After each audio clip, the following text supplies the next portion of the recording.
Biggest biggest biggest exclusive একটা ছবি তোমাদেরকে দেখাতে চলে এসেছি। সাকিব ভাইয়া ইতিমধ্যে কলকাতায় অবস্থান করছেন, তিনি প্রচণ্ড দাবদাহের মধ্যে তুফানের শুটিং করছেন, এগুলো আমরা সবাই জানি। কিন্তু রিসেন্টলি তোমরা সাকিব ভাইয়াকে দেখতে পেয়েছো কোথাও? মানে উনি কলকাতায় যবে চলে এসেছেন তুফানের শুটিংয়ের জন্যে, তারপর থেকে সোশ্যাল মিডিয়ায় ওনাকে কোনো ছবিতে দেখতে পাওয়া গেছে? জানি তো, আমি জানি তোমরা দেখতে পাওনি। তো তোমাদেরকে তো সেই এক্সক্লুসিভ ছবি দেখাবো যেখানে রিসেন্টলি সাকিব ভাইয়াকে ছবিতে দেখতে পাওয়া যাচ্ছে এবং তুফানের খানিকটা আন্দাজ আমরা করতে পারছি সেই ছবিটা দেখে। এই বিষয়গুলো, এই এক্সক্লুসিভ আপডেটগুলো জানতে গেলে তোমাদের যেটা করতে হবে, এক্ষুনি আগে শরৎ মিউজিক ভেঞ্চার্স পেজটাকে ফলো করো যারা এখনো ফলো করোনি, আর যারা ইউটিউব থেকে দেখছো এক্ষুনি আগে সাবস্ক্রাইব করো আমাদের পেজটাকে, এরকম এক্সক্লুসিভ আপডেটগুলো আমাদের কাছ থেকে পাওয়ার জন্য। হ্যালো এভরিওয়ান, আমি পৌশালী চলে এলাম আরও একটা নতুন ভিডিও নিয়ে। আমি প্রথমেই ভিডিওর ক্রেডিটটা দেবো নাইম ভাইকে। নাইম ইসলাম একজন সাকিবিয়ান এবং নাইম ভাই মাঝে মধ্যেই আমাকে আমার পোস্টে কমেন্ট করে। তো নাইম ভাই কিছুক্ষণ আগে একটি ছবি আমাকে ইনবক্স করে মেসেঞ্জারে, এবং সেখান থেকে আমি দেখতে পাই রিসেন্ট ক্লিকে মেগাস্টার শাকিব খানকে।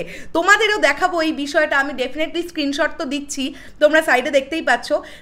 তাছাড়াও আমি তোমাদের এই যে ছবিটা দেখতে পাচ্ছ তোমরা দেখো, এখানে আমরা দেখতে পাচ্ছি ঋতুপর্ণা সেনগুপ্তর পাশে মেগাস্টার শাকিব খান তিনি দাঁড়িয়ে আছেন, এবং এই ছবিটা খুব বেশি হলে 3 থেকে 4 দিন আগের তোলা।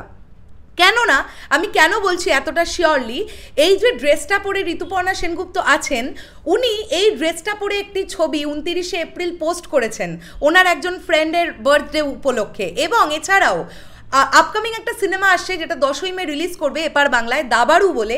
সেই সিনেমাতে ঋতুপর্ণা সেনগুপ্ত অভিনয় করেছেন এবং ওই দাবারু সিনেমার ইন্টারভিউ দিয়েছেন উনি পার্টিকুলার এই ড্রেসটা পরে। কাজেই এটা ভীষণ রিসেন্ট একটা ছবি এবং আমরা খুব ক্যাজুয়ালি এখানে সাকিব ভাইয়াকে দেখতে পাচ্ছি। মানে লাইক এটা সাকিব ভাইয়া যে হোটেলে আছেন মোস্ট প্রবাবলি সেই হোটেলের রুমের সামনে থেকেই ক্লিক করা এই ছবিটা। এখানে সাকিব ভাইয়ার লুকটা তোমরা খুব ভালোভাবে দেখো। এখানে আমরা দেখতে পাচ্ছি তার মুখে দাড়ি, দেখেছো? এক্স্যাক্টলি যেটা রায়হান রফি ভাইয়া বলছিলেন এবং তোমাদেরকে জানাচ্ছিলাম যে তুফানের শুটিং শুরু হতে দেরি হচ্ছে, অনেকেই ধৈর্য হারিয়ে ফেলছিলে তোমরা। তোমাদের বারবারই বলছিলাম যে রায়হান রফি ভাইয়া এটাই বলছেন যে উনি এক্সট্রা কোনো আর্টিফিশিয়ালি কিছু ইউজ করতে চাইছেন না। এখানে সাকিব ভাইয়ার যে দাড়িটা আমরা দেখতে পাচ্ছি, যে বিয়ার্ড লুকটা আমরা দেখতে পাচ্ছি, এটা আমরা তুফানে দেখতে পাবো।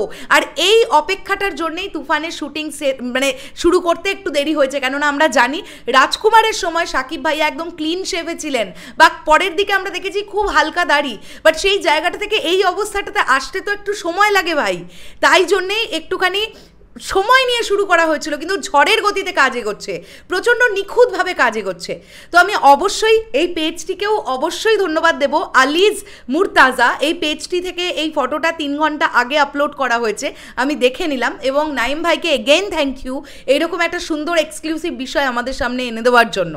সো বন্ধুরা, একটা বিষয় তোমাদেরকে বলি যে এটা কিন্তু তোমরা কেউ মনে করে নেবে না যে এটা তুফান সিনেমার সাকিব ভাইয়ার লুক। কখনোই এটা লুক নয়, এটা তুফানের সেট থেকে তোলা নয়, এটা উনি যে হোটেলটায় আছেন তার হোটেলের রুমের সামনে থেকে তোলা। তো এটা কখনোই তুফানের লুক নয়। ওকে, তুফানের লুক তখনই হবে যখন তার মেকআপ হবে, তার কস্টিউম হবে, সবটা হবে, তখন সেটা তুফানের লুক হলো। আর তুফানের লুক অবস্থায় কোনো ছবি আমরা পেলে সেটাকে নিয়ে আমরা ভিডিও বানাতাম না।